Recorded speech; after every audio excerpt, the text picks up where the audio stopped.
Edges are an often overlooked aspect of painting, but understanding how they work and the effect they have on your paintings can really help you create a more painterly look. This is especially interesting for me since I've recently been obsessed with artists like Lee or Dino, who mix traditional painting techniques with digital media to create these incredible works. So in today's video, I'll try to break down how edges work and how masters use them to then try and use them effectively in my own art. Two disclaimers before we start. First is that the title is taken from a tutorial I found on Instagram by artist Subak I. Second, all the information presented in this video will be things I learned from the tutorials I mentioned, Marco Bucci's videos, and a thread on edges on Twitter by David Crowin. All the links to those, as well as any artwork used in this video, will be in the description. With that out of the way, let's get started. Edges don't have concrete types, but are more like a scale that can be grouped into three main categories: hard edge, soft edge, and gloss edge. Hard edges have a clear-cut separation between two shapes. With soft edges, the two shapes have a slight softening of the transition between them. This can be more towards a hard edge or a lost edge.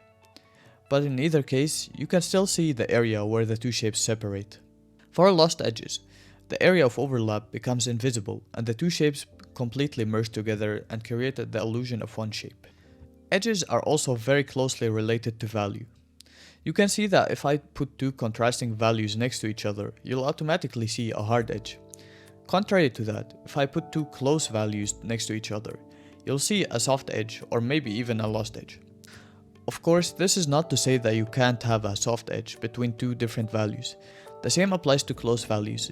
Even if you have a hard edge, your brain will still interpret that as a soft edge. So what exactly can we do with this knowledge of edges? This is what we'll discuss in the next chapter. Since edges can affect the contrast of two shapes, it can also help us define a focal point in our composition. Hard edges command a lot of attention, and soft to lost edges support that by doing the exact opposite. Look at this painting by Lee, for example. The focal point is clearly the right side of the image, especially the face. So that whole side has a very hard edge to define the silhouette of the woman in the illustration. Outside of that, there are only a few more hard edges. Contrary to that, see how the edges of the shadow of the skin merge with the hair, creating this beautiful painterly look. Referring back to what we've established earlier, you can see that those two shadow shapes have very similar values. So it looks much more natural if you blend the two into a lost edge. This way, we define the face as a clear focal point and the rest as something more for the viewer to explore after they've looked at the focal point, while also creating a more appealing image to look at due to the variety of edges at play, which requires a lot of skill to master. Speaking of skills, I want to thank Skillshare for sponsoring this video. While doing my research, I made a huge discovery. Edge Master himself, Marco Bucci, has Skillshare classes. For this video specifically, I watched his class on digital brushwork techniques, which goes hand in hand with mastering the skill of edging. This class was genuinely very valuable, and I definitely plan on watching the rest of his classes. This is all possible because Skillshare is the biggest online learning community for creators, with many classes taught by professionals from varying creative fields like illustration, film, design, painting, productivity, and more. And with the summer coming, you can invest in yourself to improve at your passions or finding new ones. If you're interested in the Marco Bucci classes or any other class, then you can try them for free. The first 500 people to use the link in the description will receive a 1-month free trial of Skillshare. Get started today. Another thing edges do is communicate information. Hard edges tell you clearly what you're looking at. Like here, where you see exactly where the robe is separated from the water. Soft edges hint at the information you need, but your brain still has to be active to process that information. Like here, where the transition between the hair and the robe is a little unclear. Lastly, lost edges let your brain do all the work and give you very little information. Like here, where the robe falls into the water. It's really up to your brain's interpretation to know where the robe ends and where the water starts. For this reason, soft to lost edges give an impression of movement as it is an area where your brain needs to be active to understand what you're looking at.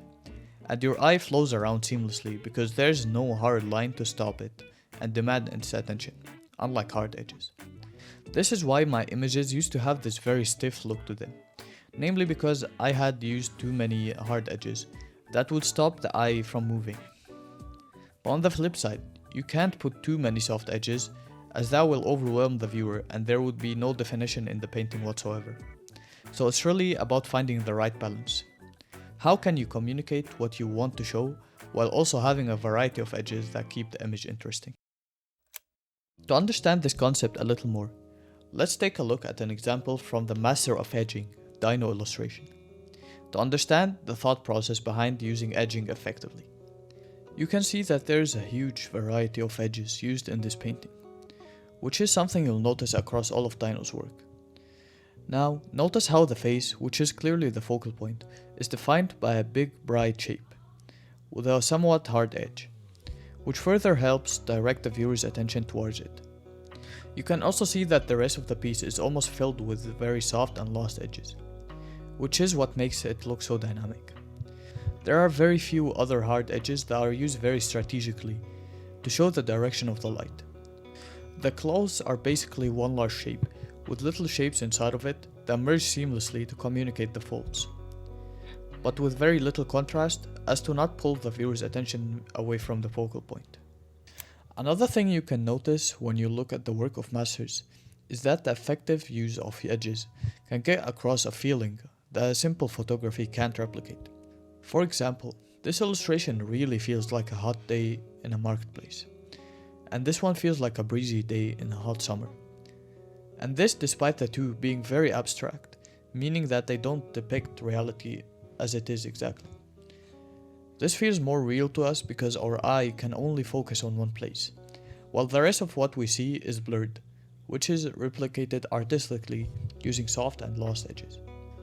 So a mixture of hard edges around the focal point and soft or lost edges the further away we get can capture the feeling of something really well, instead of depicting it to a very realistic level. This is due to the expressiveness of edges and brushwork in general, but this is a much larger topic that is for a different video. For now, let's look at how we can apply this to our own studies.